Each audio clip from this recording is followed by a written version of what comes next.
أول تعليق من أبو تريكة بعد فوز الأهلي على سيراميكا والزمالك على بيراميدز في السوبر المصري. شاهد ماذا قال. ولكن في البداية صلي على سيدنا محمد ولا تنسى الإعجاب بالفيديو والاشتراك في القناة حتى يصلك كل ما هو جديد وحصري.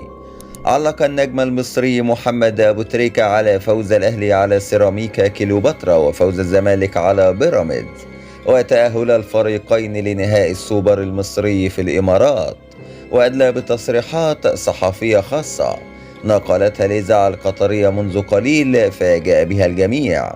قال محمد أبو تريكة في تصريحاته: النهاردة الشعب المصري كله هينام مبسوط سواء أهلاوي أو زملكاوي.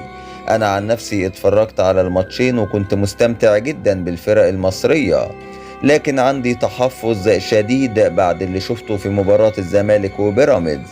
بيراميدز كان يستحق المكسب والتحكيم كان أحد الأسباب اللي أهلت الزمالك للنهائي، ومش هقول أكتر من كده عشان الزملكاوية ما يزعلوش مني، بس كان واضح جدا إن التحكيم كان ليه دور في تأهل الزمالك لنهائي البطولة.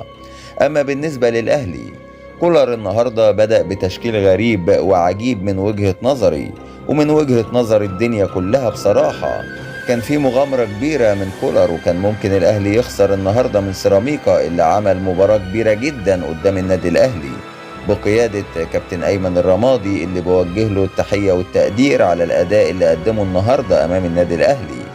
في النهاية دلوقتي احنا عندنا نهائي للسوبر بين الأهلي والزمالك، واعتقد ان المباراة دي هتكون على صفيح ساخن بين الفرقتين، خاصة ان الزمالك حقق الفوز اخر مرة امام النادي الاهلي في السوبر الافريقي، وهنا بقى هيكون في رد قوي من لعيبة الاهلي في الملعب، وده انا اعرفه كويس. الاهلي ما بيخسرش مرتين ورا بعض من نفس الفريق.